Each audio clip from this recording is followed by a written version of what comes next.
Saudaraku seiman, Allah Subhanahu wa taala berfirman, dan ini pasti tidak akan luput dari lisan setiap dai pada saat menyebutkan tentang keutamaan Ramadan. Surah Al-Baqarah surah nomor 2 ayat 185. A'udzu billahi minasyaitonir rajim. Bismillahirrahmanirrahim. Ya ayyuhalladzina amanu. Hanya orang-orang beriman yang dipanggil. Hai orang-orang beriman. Kutiba alaikumus siyamu kama kutiba alal ladzina min qablikum. Telah dibuatkan untuk kalian program berpuasa dengan rangkaian ibadah-ibadah yang lainnya, sebagaimana telah dibuatkan untuk orang-orang sebelum kalian. Yang kita perlu garis bawahi akhir ayat yang merupakan target utama, la'allakum tattaqun, agar kalian mencapai tingkat ketakwaan. Allah Subhanahu wa taala menyebutkan tidak kurang dari 226 ayat masalah takwa dalam Al-Quran. Semuanya menyebutkan keutamaan. Dan kata ulama, tidak ada satupun perintah Allah Subhanahu wa taala yang mengalahkan jumlah banyaknya perintah seperti takwa ini. Allah menggabungkan misalnya dalam surah At-Talaq, manfaat yang didapatkan kalau kita bertakwa yang merupakan target utama dalam sisi spiritual atau keimanan dari Ramadan. Dalam surah At-Talaq surah nomor 45 ayat 2, ayat 3, ayat 4 dan ayat 5 berurutan Allah Subhanahu wa taala menyebutkan. Di ayat 2-nya At-Talaq akhir ayat, A'udzu billahi minasyaitonir rajim, wa may yattaqillaha yaj'al lahu makhraja. Siapa yang bertakwa kepada Allah dan Ramadan target utamanya agar mencapai tingkat ketakwaan ini, maka Allah akan berikan untuknya jalan keluar dari semua permasalahannya, kecil ataupun besar, sulit ataupun ringan, baik dalam keadaan dia sehat ataupun dia sakit, dalam keadaan dia kaya ataupun dia miskin. Masalah apapun dia hadapi akan Allah berikan jalan keluar. Di ayat 3-nya, wa yarzuqhu min haitsu la yahtasib, dan pasti Allah akan berikan rezeki dari tempat yang tidak disangka-sangka. Di ayat 4-nya, di akhir ayat Allah mengatakan, wa may yattaqillaha yaj'al min amrihi yusra. Siapa yang bertakwa kepada Allah, Allah akan jadikan seluruh urusan dia mudah. Urusan dunia ataupun urusan akhirat. Sebagian ulama mengatakan ada korelasi antara ayat 2 tadi, makhraja, mendapatkan jalan keluar, dengan ayat 4 yang berbunyi yusra. Kalau yang ayat 2-nya mengatakan jalan keluar, tapi belum dijelaskan di ayat itu, mudah atau sulit. Mungkin orang untuk sembuh penyakitnya harus operasi dulu. Mungkin memulai usaha harus pinjam uang dulu. Tetapi ayat 4 ini memastikan, kalau makhraja jalan keluar di ayat kedua, tidak butuh lagi susah payah. Allah akan mudahkan semuanya. Tanpa operasi bisa sembuh, tanpa modal pun bisa berusaha, dan seterusnya.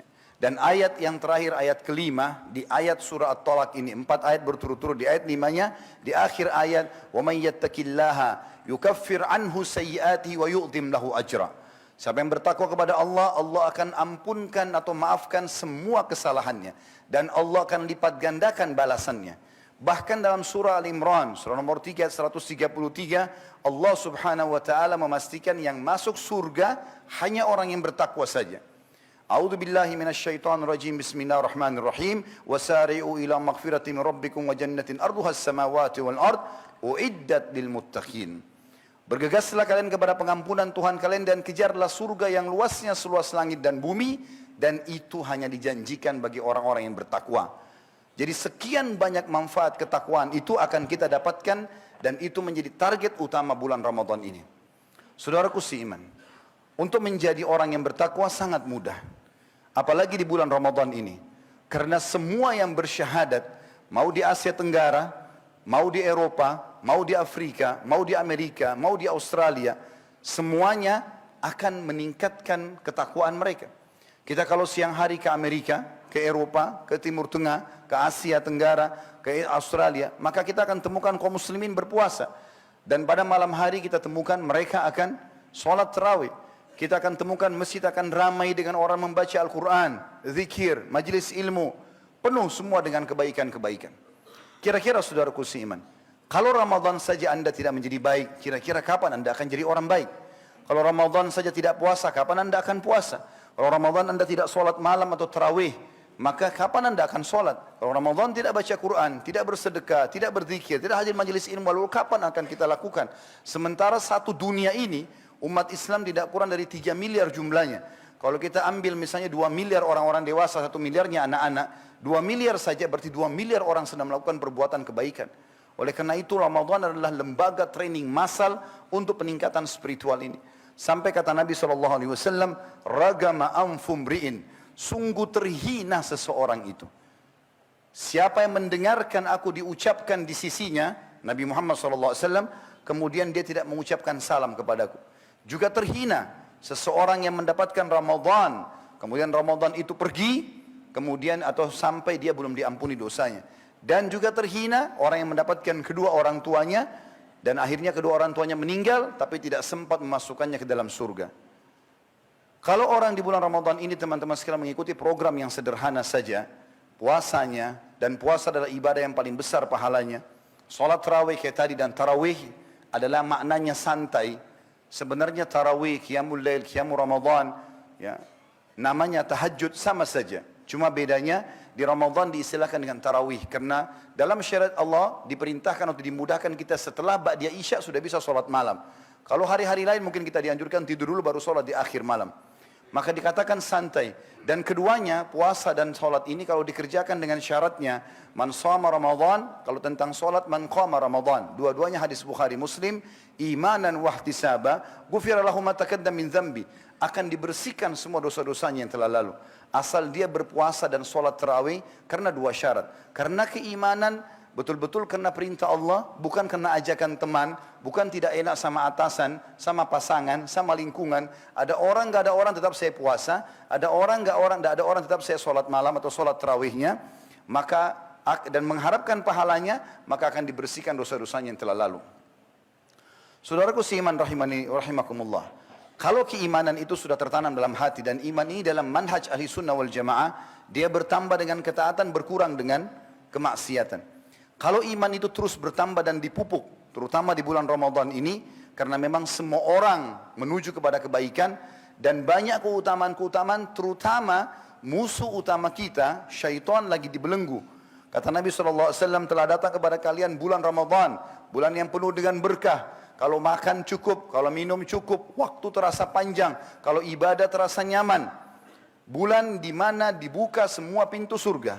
Pendaftaran, iklan resmi dari 1 Ramadan sampai akhir Ramadan terbuka pendaftaran. Jangan sampai menjadi orang yang seperti melihat spanduk di depan sebuah kantor, diterima lamaran kerja, atau melihat spanduk di depan sebuah kampus diterima pendaftaran mahasiswa dan mahasiswi baru, tapi dia hanya mengucapkan saya ingin kerja di sini atau saya ingin sekolah atau kuliah di sini tapi tidak pernah mendaftar. Dibuka pendaftaran.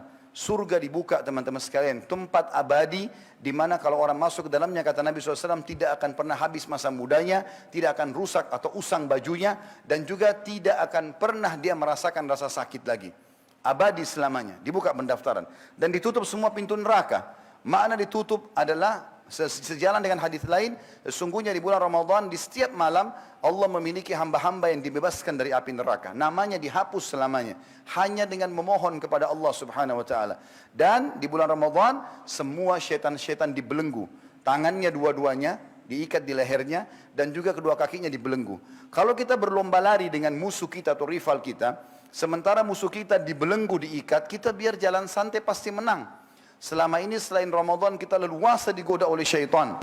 Tapi ini dia dibelenggu. Jadi nanti setelah Idul Fitri teman-teman sekalian, jarak antara kita sama syaitan 1 bulan. Kalau kita jalan kaki dari Indonesia, mungkin sampai di Eropa 1 bulan kalau non-stop. Jarak kita dengan syaitan jauh. Setelah Idul Fitri, manfaat-manfaat ritual yang sudah kita lakukan dari puasa, dari baca Quran, dari zikir, dari majelis ilmu, dari sholat tarawih, diterapkan kembali seperti mobil tinggal diinjak gasnya. Dan jangan menjadi seperti orang-orang yang bodoh. Mereka setelah tiba Idul Fitri justru mereka mengatakan Alhamdulillah karena sudah tidak lagi puasa, tidak lagi sholat malam, tidak lagi mengerjakan ibadah-ibadah, bahkan boleh kembali kepada kemaksiatan. Dan lebih parah mereka menunggu syaitan yang akhirnya syaitan itu mendekat dari dia dan kembali menggodanya lagi.